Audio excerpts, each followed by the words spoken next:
malam, Bapak Ibu, saudara-saudari yang dikasihi Tuhan.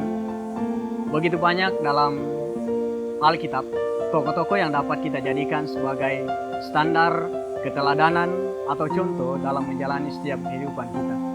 Dalam Kejadian 22 ayat 1 sampai ayat ke-19 ada suatu kisah yang sangat menarik, di mana ada satu tokoh yang dicatat Alkitab yang menunjukkan iman yang begitu besar kepada Allah,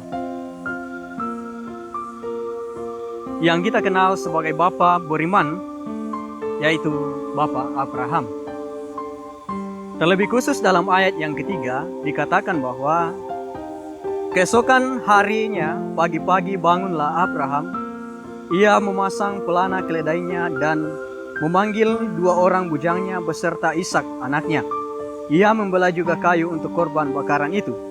Lalu berangkatlah ia dan pergi ke tempat yang dikatakan Allah kepadanya.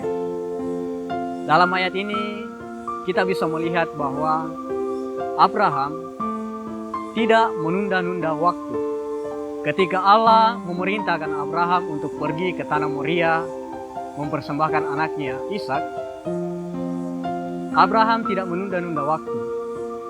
Dikatakan bahwa keesokan harinya pagi-pagi ia berangkat. Abraham tidak hanya berangkat, tetapi ia telah mempersiapkan segala sesuatunya, apa yang akan diperlukan setelah tiba di gunung tersebut. Kecenderungan manusia dalam menjalani kehidupan sehari-harinya terlalu banyak menunda-nunda waktu. Pekerjaan yang bisa dikerjakan dalam sehari bisa dikerjakan dalam 2 hari. Pekerjaan yang bisa dikerjakan dalam 1 jam, karena suka menunda-nunda waktu, akhirnya bisa dikerjakan 2 jam bahkan berjam-jam. Itulah yang sering sekali terjadi dalam kehidupan manusia. Bapak Ibu, saudara-saudari yang sama dikasihi Tuhan, membuang-buang waktu untuk hal-hal duniawi, itulah sangat tidak berkenan di hadapan Allah. Tetapi marilah kita mengikuti setiap kehendak Tuhan, menggunakan waktu dengan baik. Seperti ada lagu yang mengatakan bahwa hidup ini adalah kesempatan. Banyak orang ketika menyanyikan lagu ini mengalami kesedihan. Mungkin dia melakukan perenungan yang mendalam, tapi hanya seketika itu saja, dan mungkin hanya lagunya saja. Tetapi tidak selamanya ia merenungkan bahwa waktu yang Tuhan berikan itu sangatlah berharga.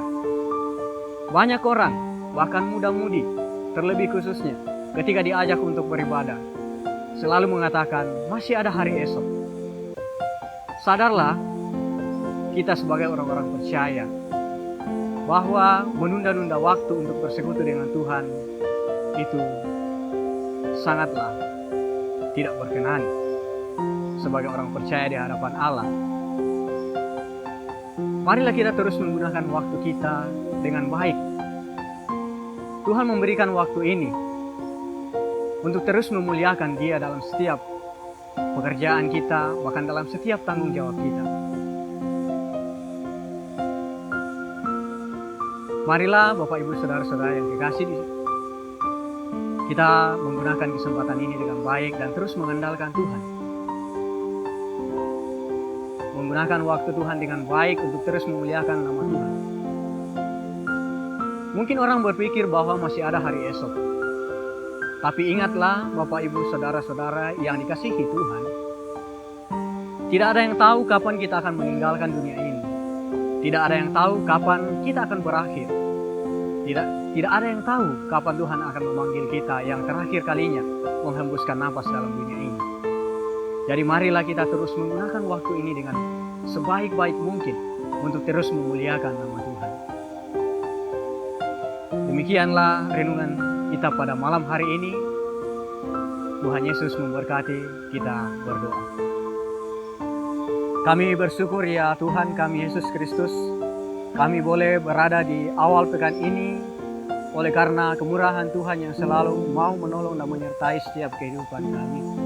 Sebagaimana renungan kami pada malam hari ini ya Tuhan, biarlah kami terus menggunakan waktu kami sebaik-baik mungkin untuk terus memuliakan nama Tuhan dalam setiap tanggung jawab kami selama di dunia ini, bukan terus menunda-nunda waktu untuk memuliakan nama-Mu ya Tuhan. Inilah doa kami ya Tuhan, berkati kami dalam peristirahatan kami pada malam hari ini. Biarlah Tuhan yang terus membimbing kami, melindungi kami, sehingga esok pagi boleh kami bangun dengan tubuh kemuliaan yang asalnya daripada Tuhan. Inilah doa kami di dalam nama Yesus Kristus kami berdoa. Amin.